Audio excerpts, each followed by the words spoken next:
Fakultas Ekonomika dan Bisnis dari Universitas Majalengka. Sebelumnya perkenalkan, saya Dinda Rani Listiani. Saya Gafrina Gadis. Dan saya Gafrina Blamanisa.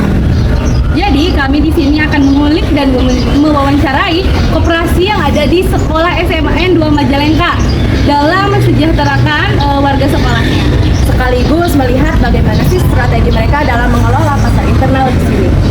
Yuk ikutin kita terus. Halo teman-teman, saya di sini sudah ada di SMA 2 Majalengka. Di sebelah saya sudah ada salah satu ibu pengurus dari koperasi SMA 2 Majalengka.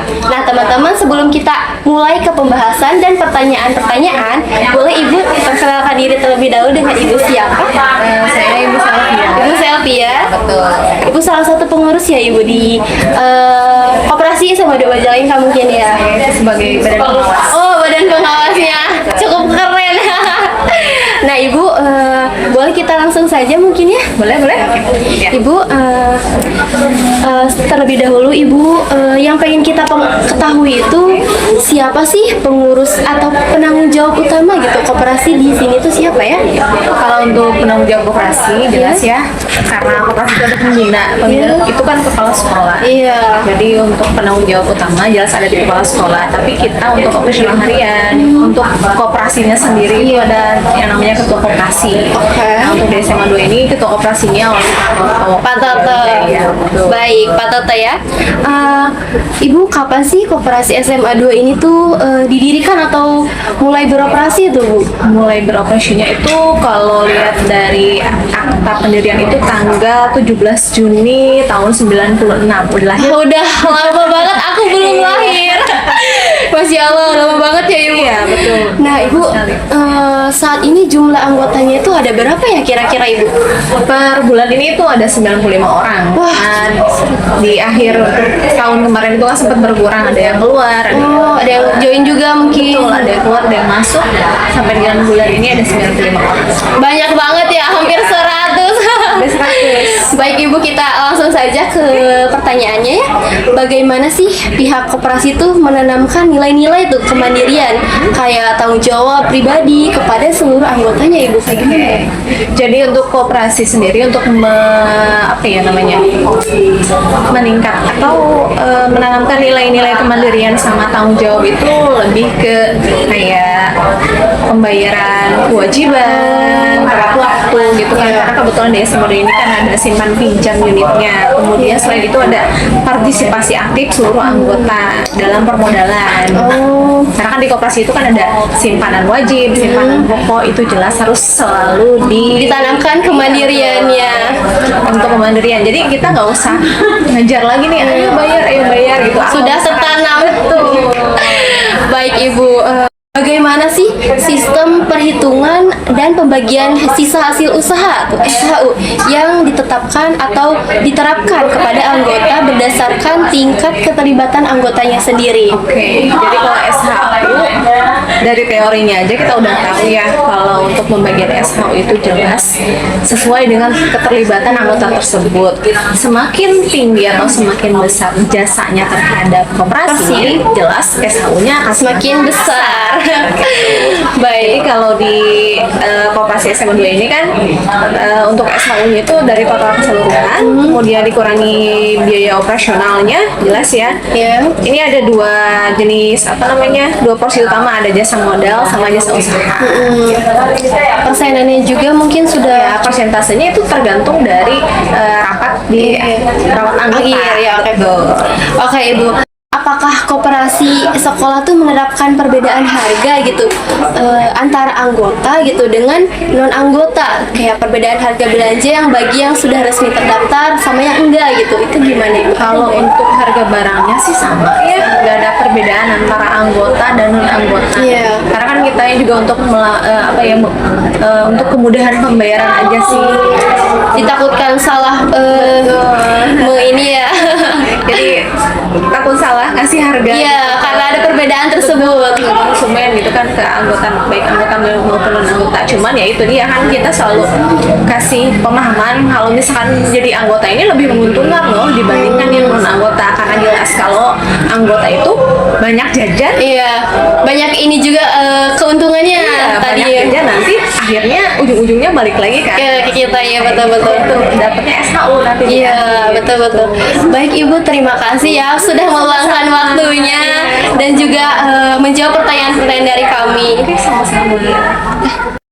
Baik, selanjutnya di sini saya akan melanjutkan pertanyaan dengan Ibu siapa? Dengan Ibu Evi. Baik, dengan Ibu Evi. Nah, Ibu langsung saja ya. Boleh. Ibu, Ya. bagaimana? Apakah selama ini koperasi sekolah ini pernah melakukan riset pasar atau evaluasi data mengenai kebutuhan konsumen anggota sebelum adanya layanan baru? Kalau evaluasi data ada mungkin ya, tapi kalau survei pasar kita belum pernah melaksanakannya. Kita biasanya melihat dari apa nih yang lagi ngetren Ya. gitu ya, yang lagi trendy gitu ya di pasaran. Contohnya misalnya sekarang kan banyak belanja online gitu ya, jadi ya kita ngikutin itulah Ya. ininya. Baik. Ya, oke. Baik, selanjutnya Ibu. Nah, bagaimana tahapan pendaftaran, verifikasi administrasi hingga pengesahan resmi bagi anggota atau staf yang ingin bergabung gitu? Oke, untuk anggota atau calon anggota ya yang mau mendaftar sebagai anggota baru di Koperasi Guru SMA 2, itu karena syaratnya yang pertama harus menjadi warga Iya. di SMA 2. Artinya calon anggota tersebut harus berkedudukan misalnya sebagai guru Di SMA. ya, atau sebagai TU. Iya. Karena nanti untuk simpanan wajib, kemudian misalnya untuk setoran pinjaman dan lain sebagainya, pembayarannya itu dipotong dari gaji. Seperti itu. Agar tidak macet ya Ibu? Ya, agar tidak macet. Jadi kita punya jaminan dari gaji seperti Iya. itu. Nah, selanjutnya teman-teman kita akan mewawancarai pengurus koperasi SMA 2 yang bernama Ibu siapa, Bu? Ibu Ani Irani. Ibu Ani Irani ya, Bu. Nah, Ibu, bagaimana sih tingkat keterlibatan nyata anggota dalam memajukan koperasi di SMA 2 ini, Bu? Alhamdulillah anggota sih aktif ya. Ya. Aktif, terbukti dengan kehadiran di RAT terutama ya. Atau kita ada program-program misalnya wisata keluar juga antusias anggota, bahkan kita selalu membuka peluang untuk keluarganya juga ikut serta. Iya, betul. Terus dalam kegiatan sehari-hari juga anggota aktif, terlihat dari antusias belanja, kemudian tingkat memanfaatkan layanan simpan pinjam juga masih tinggi gitu. Berarti masih banyak juga ya peminatnya juga. Betul. Aduh, dua lagi. Nah, Ibu, selanjutnya itu bagaimana strategi koperasi menyeimbangkan antara mencari keuntungan bisnis dengan melayani kebutuhan anggotanya? Sebenarnya kalau kita mau saklek orientasinya bisnis ya pasti orientasinya untung rugi aja gitu ya. Keuntungan aja yang dipikirkan. Tapi kan kita tidak begitu. Kalau koperasi kan tetap berprinsip asas kekeluargaan. Paling itu sih yang jadi rambu-rambu kita supaya kita tidak saklek, tidak terlalu kejam kepada anggota, dan kita juga sangat memahami bagaimana kondisi anggota pada saat itu.